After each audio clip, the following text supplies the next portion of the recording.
Samajwadi party ने बदायूं में शिवपाल यादव को अपना उम्मीदवार बनाया। हालांकि कहा जा रहा है कि शिवपाल अपने बेटे आदित्य यादव को यहां से चुनाव लड़वाना चाहते हैं और यह बात सपा के राष्ट्रीय अध्यक्ष अखिलेश यादव तक पहुंचा दी गई है।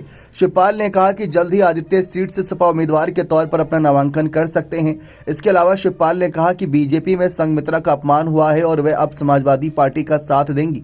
शिवपाल से बीजेपी प्रत्याशी दुर्विजय शाक्य के उस बयान के बारे में पूछा गया कि उन्होंने शिवपाल को गुंडों का सरदार कहा था। इस पर सपा नेता ने कहा कि अगर उनको हम गुंडे लगते हैं तो वह हमारे चेला है। इसके साथ ही शिवपाल ने कहा कि बीजेपी में महिलाओं का कितना अपमान हुआ, आपने देखा ही कि यहाँ जो सांसद थी उनका कितना अपमान हुआ है, वो देख लेना। हमारा साथ देंगी, समाजवादी पार्टी का साथ देंगी, पिताजी तो बड़े नेता हैं, वो साथ तो देंगे ही। यानी कि स्वामी प्रसाद मौर्य की चर्चा की। बता दें कि इस बार बीजेपी ने बदायूं सांसद संघमित्रा मौर्य का टिकट काट दिया। उनकी जगह पार्टी ने दुर्विजय सिंह शाक्य को अपना उम्मीदवार बनाया। हाल ही में जब सीएम योगी की एक जनसभा थी, उस दौरान संघमित्रा को आंसू पहुंचते हुए देखा गया, जिसके बाद उन्होंने सफाई भी दी थी कि दशरथ की कहानी सुनकर वो भावुक हो गई थी। लेकिन शिवपाल यादव ने बदायूं से अपने बेटे आदित्य यादव की उम्मीदवारी पर कहा कि अब तो आप लोग समझ ही गए होंगे, चाहे हम लड़े या आदित्य लड़े, बात तो एक ही है। जब तक यहाँ के लोग मांग कर रहे युवा की, तो युवा ही लड़ सकते हैं। अब तो निर्णय जल्द ही लिया जाएगा। नवरात्रि आ गई है, बहुत जल्द नामांकन हो जाएगा। नवरात्रि में सबकी घोषणा हो जाएगी। पंडित जी से जल्द ही नामांकन तारीख पूछ लेंगे।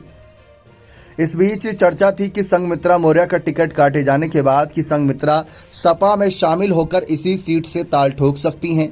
लेकिन अखिलेश यादव ने भाजपा का फैसला है उससे पहले ही अपना फैसला सुना दिया था और पहले धर्मेंद्र यादव को टिकट दी, फिर चाचा शिवपाल को, और चाचा शिवपाल ने अपने बेटे आदित्य यादव को।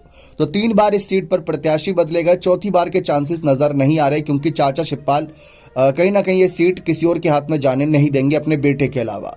फिलहाल संघमित्रा मौर्य को लेकर कयासबाजियां जोरों पर थी कि वे जल्दी सपा ज्वाइन करेंगी, लेकिन सपा ज्वाइन करती उससे पहले उनके पिता ने ही, स्वामी प्रसाद मौर्य ने ही सपा से इस्तीफा दे दिया और अपनी खुद की नई पार्टी आरएसएस बना ली।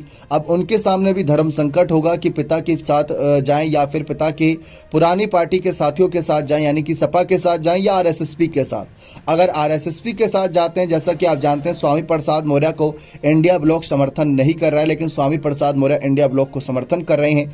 कुशीनगर सीट से स्वामी प्रसाद मौर्य अपने चुनाव लड़ने का ऐलान कर चुके हैं अकेले ही। अब ऐसे में अकेले चुनाव लड़के आपको ही पता है कि वोटों के बंटवारे के अलावा यहाँ पर जीत तो बहुत मुश्किल है। संघमित्रा मौर्य को लेकर भी ऐसी ही स्थिति है, लेकिन बीच में ऐसी खबरें थी कि अखिलेश यादव उनके लिए किसी और सीट से माहौल बना सकते हैं। फिलहाल चाचा शिवपाल चाहते हैं कि संघमित्रा मौर्य सपा के कैंडिडेट का समर्थन करें बदायूं से। तो ये देखना दिलचस्प रहेगा कि संघमित्रा मौर्य का क्या फैसला रहता है। बने रहे चैनल के साथ। बहुत बहुत धन्यवाद।